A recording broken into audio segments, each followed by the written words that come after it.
I had persuaded Sherlock Holmes to take a brief holiday with me. As we rumbled through the countryside, it was a comforting thought indeed that for a while anyway, there would be no desperate men at the door of our flat in Baker Street, no life and death cases to solve. Ahead were 4 whole days as suspended and happily uneventful as this train trip.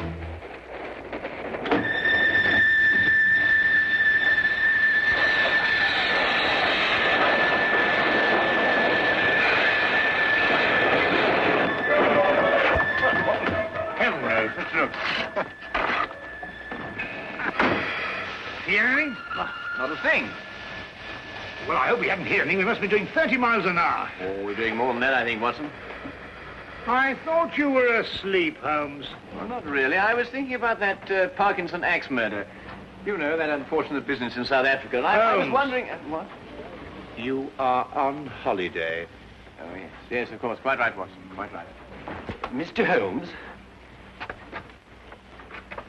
Yes, I'm Mr. Holmes. I thought I recognized your name on the reserved passenger list. Thought you might be able to help us. We seem to have had a sort of an accident. An accident or an incident? Well, I suppose you could call it an incident. But one of our passengers has disappeared. Disappeared? A boy. He was traveling with this young lady here. Paul is his name. Paul Windmaster. You must find him. I've heard you can do things like that, Mr. Holmes. Will you help me? There. I'm his governess. I should never have taken my eyes off him for a minute. But I looked in on him after he went to bed and was fool enough to imagine that everything was all right. Do you think he might have been kidnapped? Oh, no, I'm sure Paul ran away. How will I ever be able to face his father? I think you'd better sit down, Miss... Kendall. Lydia Kendall. Miss Kendall, and tell us everything from the beginning. I'm sure we can be of help. Sit down. Thank you. Tell me, Miss Kendall, what happened that made the boy run away? Mr. Holmes, have you ever heard of Paul's father, Lance Windmaster? Oh, yes, Ripsaw Windmaster, the Canadian timber king. The papers call him that. As rough and strong a man as the trees he cuts down. Paul, not having a mother since the age of 2, has grown to be like him in many ways. Independent, wild. Believe me, I've had a full-time job. I can imagine. Mr. Windmaster never disciplined him. Was actually proud of Paul's spirit. Until one day, rather suddenly, it struck him that he was bringing the boy up improperly. You asked me what caused the boy to run away. It was just that. And yesterday, when I went out to fetch Paul, I began to see the first signs of what was about to happen.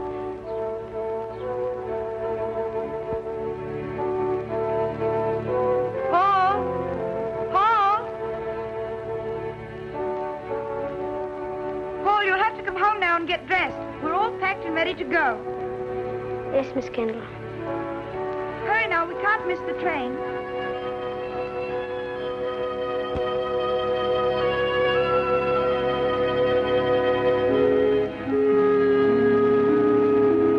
Now, when you arrive at the school, you'll take the boy directly to the headmaster. He's received a full letter of instructions from me, and... Oh, there you are, Paul. Your Uncle Cecil's just arrived to say goodbye to you. Here's wishing you success, Paul. Thank you, sir. You will be taught to be a gentleman. Something which, your mother forgive me, I failed to do. Yes, Father. What have you got there? White mice. White? Now, look here, Paul. You certainly don't intend to take them to school with you. Well, I can't leave them here. Nobody would look after them. Now, that's foolish. Nobody really cares about white mice here, except me. Well, you can give them back to whoever gave you them. You mean Coco? Who? Coco the clown. I'm afraid I introduced him to Coco. The day I took him to the circus. They'd become rather good friends. Well, I couldn't give them back. He gave them to me as a gift. Paul, I don't care what you do with them, but you can take them with you, and that's final. All right. Leave them here, then. Good boy. Well, you and Miss Kendall had better be off. Well, what's the matter? I don't want to go to school. What? You didn't go to school? Why should I? Times were different when I was young. You don't know what you're saying. I have my horse and my white mice, and Coco and I are supposed to meet next week. You can't run wild all your life. You'll grow up to be a savage. But Lydia could teach me everything I need to know right here. Miss Kendall isn't a teacher. She's a governess. She knows as much as anyone. Now listen to me, Paul. One day you'll come into possession of everything I own. This estate, my lumber mills, everything. When that day comes, I want you to be equipped to take over.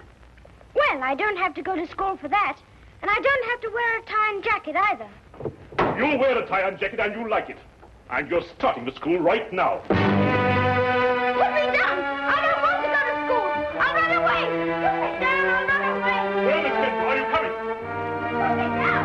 Put me down! He boarded the train without further protest.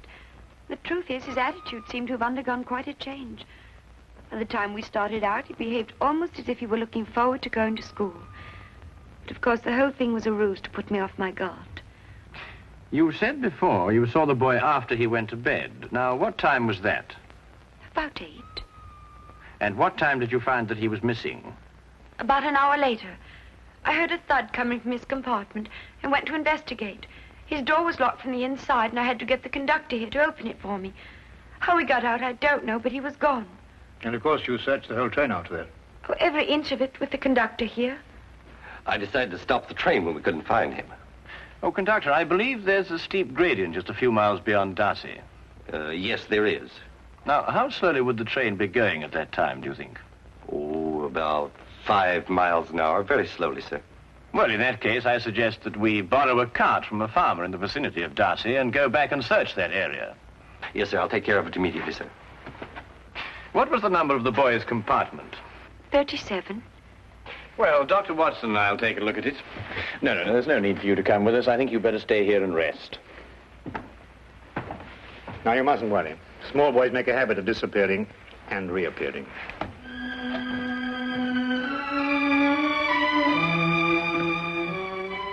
I hope so. I hope so.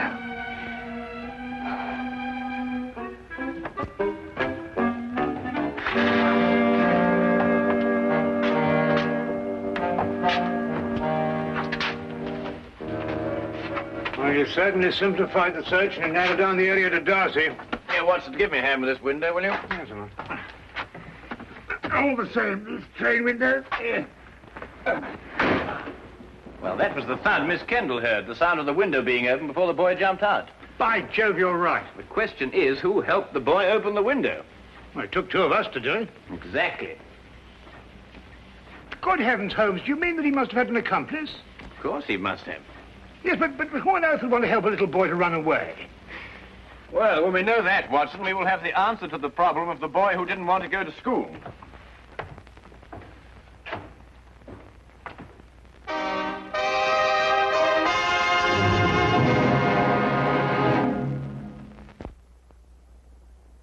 And now we return to the case of the night train riddle.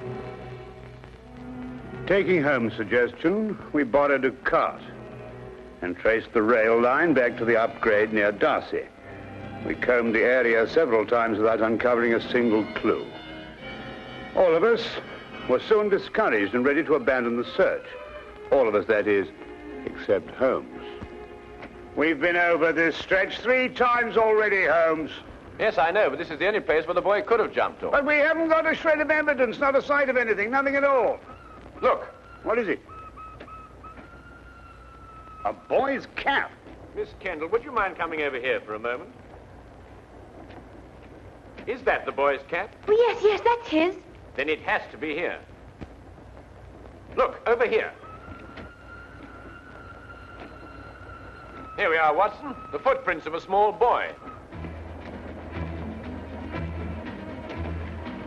Holmes, look, another set. Must be the boy's accomplice. Ah, good work, Watson. They end here.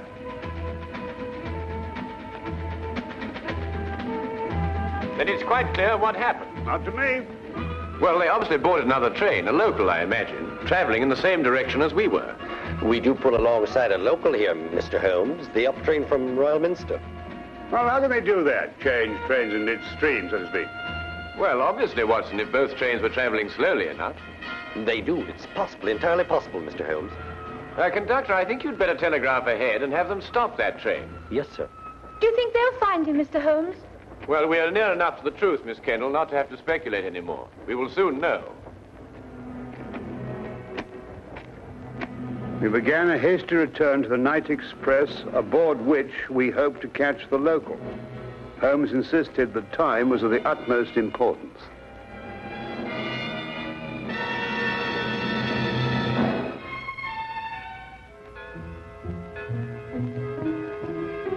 Paul. Pardon? I'm sorry. I thought to another boy. Perhaps the next compartment. This is the last one, miss. You held out so much hope, Mr. Holmes. How many stops did the train make before Darcy? 3, same as usual. Did you notice a boy get out at one of them? Not that I remember. There was a boy. I talked with him. He got off with his father at Manborough. Are you sure? Yes, there was that pair. Blimey, I clean forgot. What did the father look like? Medium-sized, grey hair, ordinary face. Wait, I noticed when I inspected his ticket there was something about his fingertips. They were red. Red? Yeah. I thought it was strange at the time. That's most observant of you, conductor. That proves it, Watson. Holmes, do you know who he is? Of course. Coco the Clown. Coco the Clown? He was the boy's friend. But more than that, there's the red fingertips. The significance of which completely escapes me. Rouge, Watson, the same kind of clown uses. He was evidently in a great hurry to catch the train. He didn't have time to remove it all.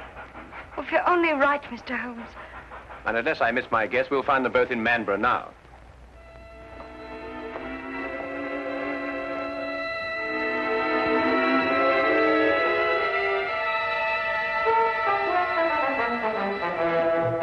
Watson, Miss Kennedy is sending a wire to the headmaster of the school, telling him they've been delayed.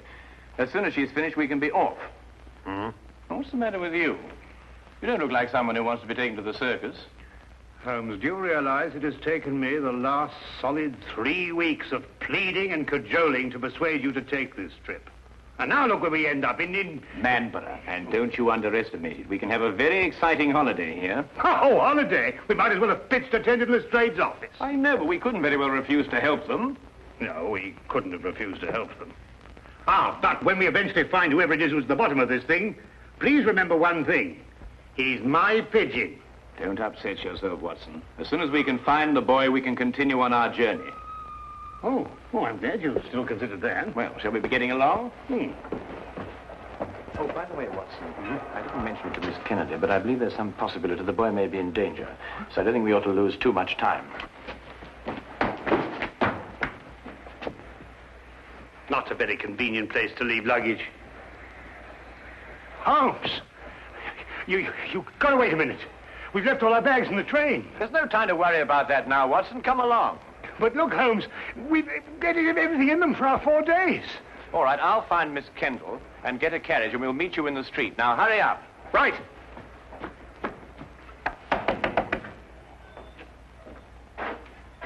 Could you tell me if the night express has gone yet? He had to switch back to the main line. I wondered if it was still in the yard somewhere. I'm awfully sorry, sir. You must have the wrong town. Now I know where I am. I'm in Manborough. Right you are, sir. But the night express doesn't stop in Manborough. Never has. Except once. But confound it, man, I know it stops here. Oh, no, sir. The only time the night express ever stopped in Manborough was in the summer of '88. A wheel fell off the locomotive. Right out front here it happened. It stopped all right that night. Now, look here, this is urgent. I happen to know the night express stops here because I got off the thing at this station. Now, will you kindly go and find out if it's still here? Well, I have to go down to the yard area in about 5 minutes. I'll ask the signal box. 5 minutes? Oh, never mind. Watson, come along. The carriage is waiting. But...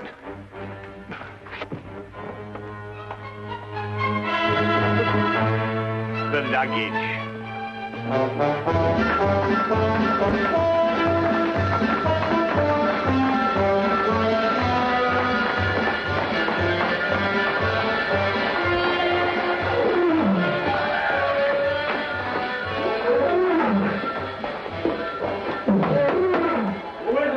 Cecil, open up.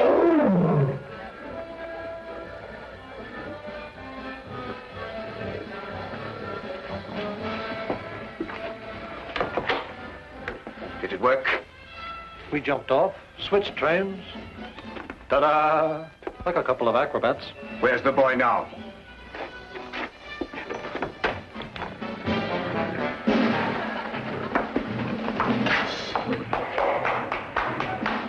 Exactly where I want him.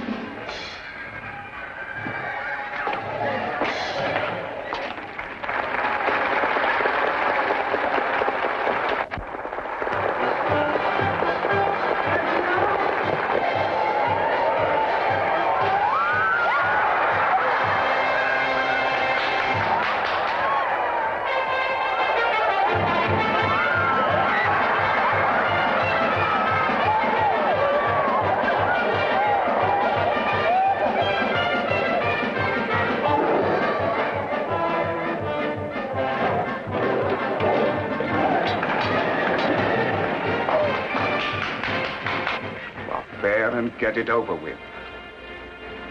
I was waiting for a down payment. How much? £100 should do it.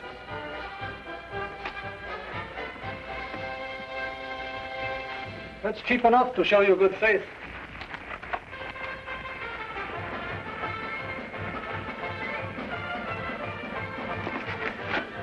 I'll expect the rest when I finished.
Take this gun and fire it up into the air. The air? Yes, just to pin him down. What are you going to do? Well, I'm going to find out who he is and why he's trying to keep us from the boy. Well, go on, Watson, fire it. Sorry, Holmes. This one's mine. What? Watson! Watson, here! Fire it, Holmes. Fire it! Oh, very well.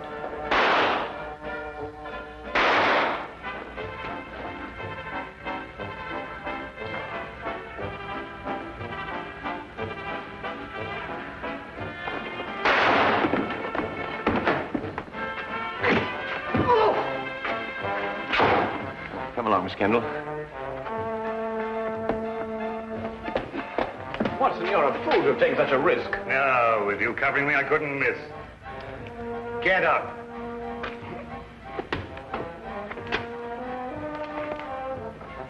It's Mr. Windmaster's brother. Oh, Uncle Cecil. Yes, and the first in line to inherit the Windmaster fortune if anything had happened to the boy. That's right, you would be the heir. You may not think so at the moment, Mr. Windmaster, but you're very fortunate. If the boy had been killed, you would most certainly have been hanged. Hanged? Yes, hanged. Stop him. Stop who? Coco, he's about to kill the boy. Push him off the catwalk backstage.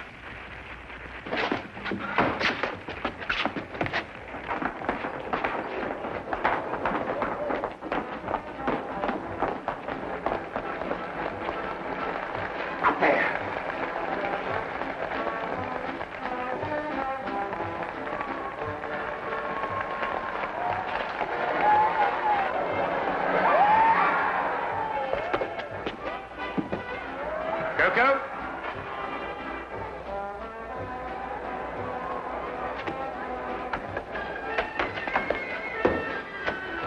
Don't come any closer. I'm coming down.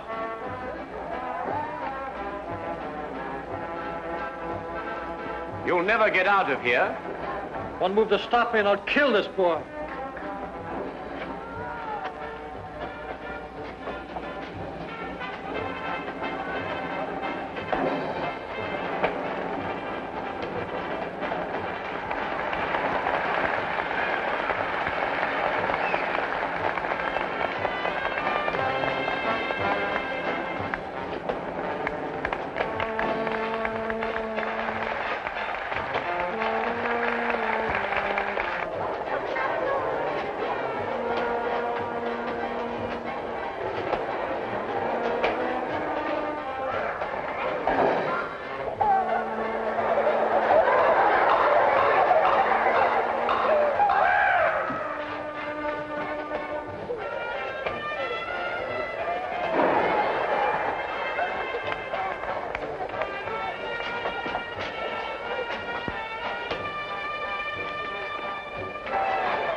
Perfect timing, Watson. Yes, wasn't bad, even though I do say so myself. He wanted to kill me, and I thought he was a friend. Well, that should teach you a lesson, Paul. No one's a friend who encourages a boy to run away from school. Why, what would have become of Dr. Watson here if he hadn't gone to school? Well, it's very simple. He'd never have been able to accomplish that trick.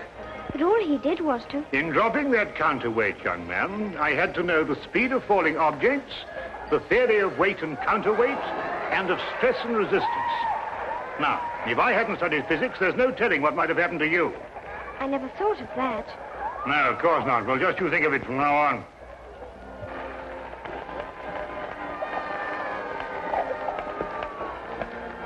Watson, did you really have all that in mind when you pulled that rope? Oh, I would believe it, of course. Oh, did you? Uh-huh. Come on, you. And you.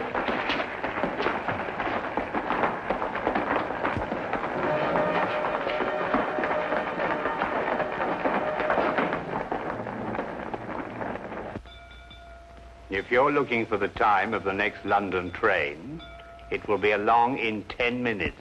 Huh? Oh, no. I was just wondering where our bags would be by this time. This train seems to be somewhat off schedule. I'd estimate that our clean shirts are about 30 miles north of Edinburgh at this moment. Oh, confound it, Holmes. Why dwell on that? Oh, don't take it so hard, old chap. We'll give it another try one of these days. Well, sir, it certainly was a shock to me. How? It's you again. You were right, sir. The express did stop in Manborough tonight. Can't understand it. The first time since the summer of '88. Fact is, it was running wild through here tonight, they tell me. Came roaring through on the local line first, and back through here to switch over to the main line again. Can't for the life of me figure what they were up to. Left a couple of bags on our platform. No hint of a reason, just found them there. A couple of bags, did you say? Why, yes, sir. A suitcase-like. Don't know anything about them. One marked JW and the other SH. Suppose we'll have to keep them in the office for the 30 days required. My dear sir, if you'll just lead me to your office, I think I can relieve you of those suitcases within 30 seconds.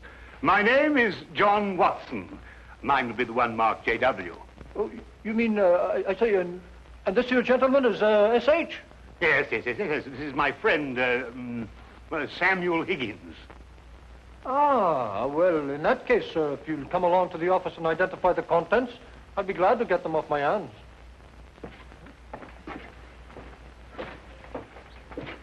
Samuel Higgins? Yes. You see, we have 3 whole days left. And I'm quite sure that nobody will want to interfere with the holiday of Samuel Higgins.